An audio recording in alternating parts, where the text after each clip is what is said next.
महाभारत के युद्ध से पहले श्री कृष्ण ने कौरवों और पांडवों के बीच शांति स्थापित करने के उद्देश्य से हस्तिनापुर का दौरा किया। वे हस्तिनापुर पहुंचे तो दुर्योधन ने उनका भव्य स्वागत किया। दुर्योधन ने सोचा कि यदि वह श्री कृष्ण को अपने पक्ष में कर लेता है तो युद्ध में उसकी जीत निश्चित हो जाएगी। श्री कृष्ण को महल में आमंत्रित किया गया। वहां उनके लिए शाही भोज का आयोजन किया गया था। दुर्योधन ने उनका आदर करते हुए कहा, हे माधव, आप इस संसार के सबसे बुद्धिमान व्यक्ति हैं। आपको तो यह झांत है कि कौरवों के पास अपार धन, सेना और शक्ति है। यदि आप मेरा साथ देंगे तो यह युद्ध टल सकता है और मुझे विजय प्राप्त होगी। श्री कृष्ण ने मुस्कुराते हुए उत्तर दिया, दुर्योधन, मैं किसी का पक्ष बिना कारण के नहीं लेता। मित्रता समान विचारधारा वाले लोगों के बीच होती है, लेकिन मैं तुम्हें एक अवसर दूंगा। यदि तुम मेरी परीक्षा में सफल हुए तो मैं तुम्हारा मित्र बन जाऊंगा।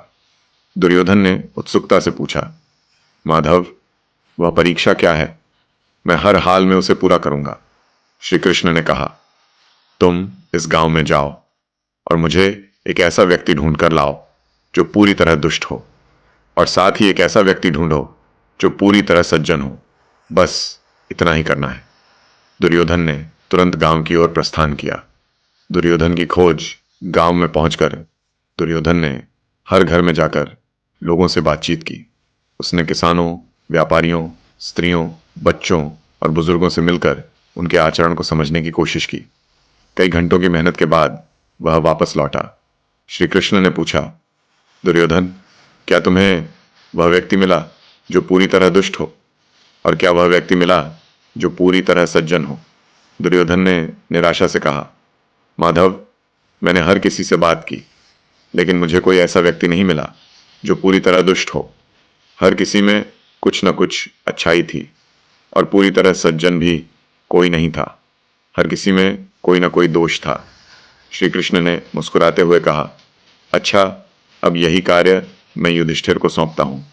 युधिष्ठिर की खोज युधिष्ठिर को वही कार्य दिया गया। वे भी गांव गए और हर किसी से मिले। उन्होंने गांव के किसानों, मजदूरों, व्यापारियों और अन्य लोगों से बातचीत की। वापस लौटने पर श्री कृष्ण ने उनसे भी वही प्रश्न किया, युधिष्ठिर, क्या तुम्हें वह व्यक्ति मिला जो पूरी तरह दुष्ट हो, और क्या वह व्यक्ति मिला जो पूरी तरह सज्जन हो? युधिष्ठिर ने विनम्रता से उत्तर दिया, हे माधव, मैंने पूरे गांव में देखा, लेकिन मुझे कोई ऐसा व्यक्ति नहीं मिला जो पूरी तरह दुष्ट हो। हर किसी में कुछ न कुछ अच्छाई थी और पूरी तरह सज्जन भी कोई नहीं था, क्योंकि हर किसी में कुछ न कुछ दोष भी थे। श्री कृष्ण की सीख यह सुनकर श्री कृष्ण मुस्कुराए और बोले, दुर्योधन, तुम्हें हर जगह दोष ही दोष दिखा, जबकि युधिष्ठिर को हर व्यक्ति में अच्छाई नजर आई। यह तुम्हारे दृष्टिकोण का अंतर है। तुम अपनी सोच से दूसरों को परखते हो। तुम्हारे अंदर द्वेष है, इसलिए तुम हर किसी में दोष ढूंढते हो, जबकि युधिष्ठिर की सोच सकारात्मक और धर्म पर आधारित है। उन्हें हर किसी में अच्छाई दिखती है। यही कारण है कि मैं पांडवों के पक्ष में हूँ। मित्रता उन्हीं के साथ निभाई जा सकती है जिनका दृष्टिकोण धर्म और सत्य पर आधारित हो। दुर्योधन यह सुनकर निरुत्तर हो गया। उसने महसूस किया कि उसकी सोच में दोष है, लेकिन अपने अहंकार के कारण वह इसे स्वीकार नहीं कर सका।